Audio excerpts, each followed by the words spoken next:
Hey guys, what's up? This is Phoenix, and this is a first impressions video about Gears of War 3. I'm going to talk about various different parts, the campaign I'll touch on. I'll also talk about Horde 2.0, Beast Mode, and of course the multiplayer game, not necessarily in that order. I will start off with the campaign, although I'm not going to go into any spoilers, so don't worry. You will see some footage from the Prologue, the kind of very first mission, but I really don't think it spoils anything. It's just a bit of a weird section. It's not very long anyway, so yeah, you're not really going to lose anything by watching this. So the campaign can be played in several different methods. There's the very traditional method of playing it, just normal kind of story-based campaign, where you can play either single player or co-op with anything up to 4 people in total. I haven't actually tried the 4-player co-op yet, but I tend to get around to that pretty soon. I have finished the campaign playing it on my own though, and personally I enjoyed it. Like I said, I'm not going to go into any details about what happens or who lives, who dies, who wins, who loses, any of that kind of stuff. I'm not going to go into it. But as you can see here, this isn't the traditional method. This is the second alternative method, which is arcade mode. Works in a very similar manner to any other sort of arcade mode of any other game. You basically play through it as normal, but you get points for doing things like killing people. I haven't entirely worked out what the scoring system is, but you'll see in the left-hand side there's a sort of multiplier, and in the right-hand side there's a little sort of scoreboard down the bottom right-hand corner. Yeah, I wish I could tell you more, but you obviously kill people. If you kill them quickly, so you get multipliers and you get more points. You may wonder what the point is in playing it. Well, it unlocks medals and ribbons and later on awards, so I'd say it probably is worth doing it. I'd probably suggest playing the standard mode first, to get the kind of full cinematic effect of the story, and then probably move on to arcade mode after that. Just my opinion, but that's what I would suggest doing. The story mode probably takes around, on your own, 9 to 10 hours. That's a bit of an estimation. I'm trying to think how long it took me. I was playing the hardcore difficulty, and I think it took me about that length of time, but I am guesstimating to an extent. There's 5 acts, about 6 chapters per act, and the chapters generally were taking me about 15 minutes per chapter, so do the maths. Some chapters are a bit longer though, so I'll say about 10 hours, and yeah, I did genuinely like it. Yeah, I'm not going to go into any more detail, and I'm going to stop talking about the campaign now because I think that's enough said about it. The next thing I'm going to talk about is the multiplayer, which has always been one of my favourite aspects. Well, it certainly was in Gears 1. Gears 2, I still didn't feel it was quite as good. They made a lot of changes. I'm not sure they were necessarily for the better, but I do feel that with Gears 3 they have improved it a lot. They've got it back towards the way it was in Gears 1. And I'm a big fan of a lot of the changes they've made. There are, of course, some downsides. The sawn-off shotgun still seems to be a bit of a problem. It's just a very skillless weapon, really. It's kind of, if there's someone even remotely on your screen and you pull the trigger, you'll pretty much kill them. The downside to using it is that the reload time is about 5 hours. So yeah, you might get 1 kill, but then you're not going to get any more kills ever. But you get a lot of people who use it just because, well, they're happy to get that 1 kill. Even if they die instantly afterwards, they don't care because they've got 1 kill. And I'm personally not like that. I prefer to try and get multiple kills and try not to die if at all possible. The power weapons are quite important. You can see here that I've been left in a situation where it was me against 4 people. Fortunately, I did have a boom shot, which evens things out a bit. Plus, I'm probably slightly more patient than some of the others, so whereas this guy's keen to come and find me, I'm quite happy to hide and just boom him in the face. The downside, of course, then, is that it comes to sudden death, and you've got the opposition guy here who is clearly seen that it's 1-on-1. I'm the top player on my team at the minute, so all he wants to do is really run and hide. So I've sped this up because I don't want you guys to have to sit and watch me sort of chasing him down and trying to catch him. Because all he wants to do is just run away and avoid me, and I'd have to try and chase him and hunt him down. But these are the kind of situations you get stuck with. So yeah, the sawn-off is one of the main problems, just because it's so skillless and so annoying. And downing someone and then having a stalemate is quite annoying. But the other main problem I have is bad teammates. You'll see here that it doesn't matter how well I did with my 7 and 3, the rest of my team just did nothing, and we ended up losing pretty horrendously, so that is a major issue.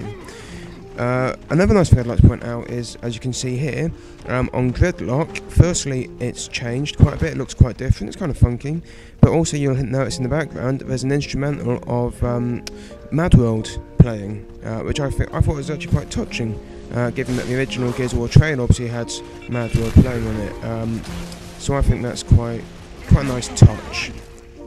But yeah, that's pretty much all I think there needs to be said about multiplayer really. It's much the same as before, but just a few tweaks and stuff. Moving on, we have Horde mode, and as you can see here, it works in a similar sort of principle to the previous ones, where you've got various different waves with different bad guys coming at, and you've obviously got to sort of fend them off and kill them all. But there's also a lot of new changes as well.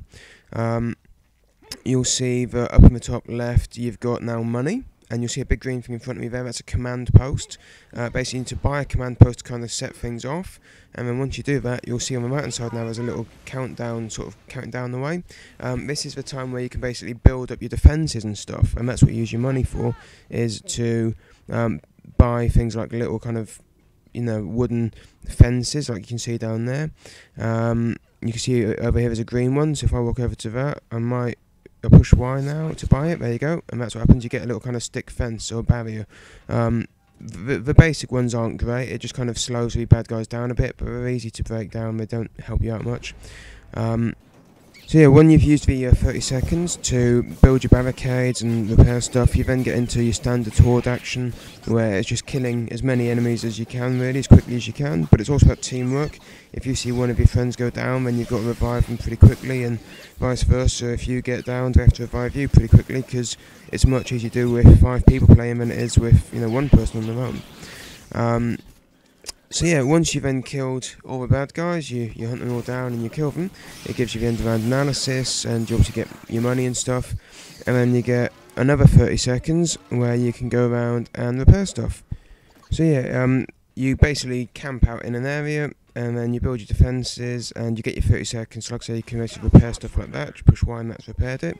And you'll see there's now barbed wire fences. As you get higher levels, you can build better equipment. Like later on, you can even get turrets and stuff as well, which are really useful, can be really useful.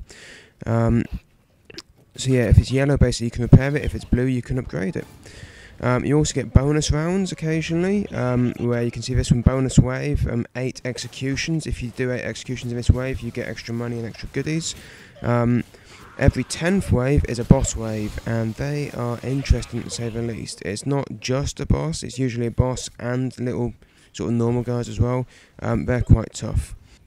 I'd definitely say that Horde mode is more interesting now, but it's also a lot tougher, I think, so it's definitely a good challenge, and one that I think we'll be doing quite a lot of in a bit to try and get to wave 50 on Insanity. That's going to be really, really hard. Anyway, moving on.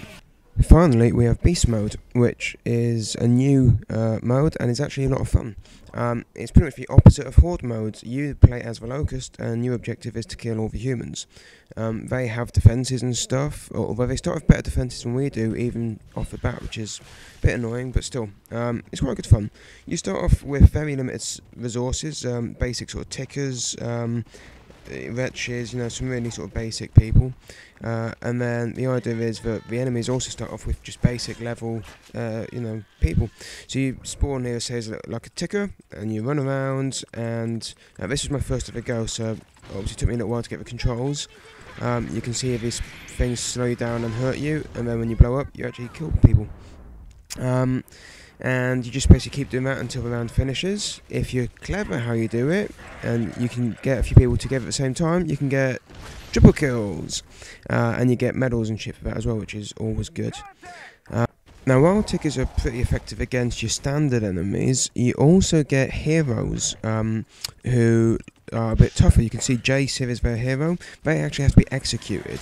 So if a ticker goes up to a hero like Xai Xo, sneaks around the back and explodes, it won't actually kill him, it'll just down him. But then my teammate runs over, finishes him off, and that gets it done.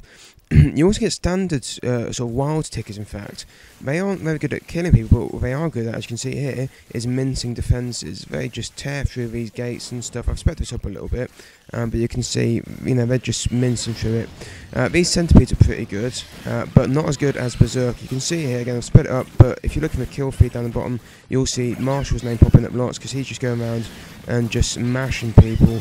Them Berserks are crazy. They just tear up defences, they just obliterate people.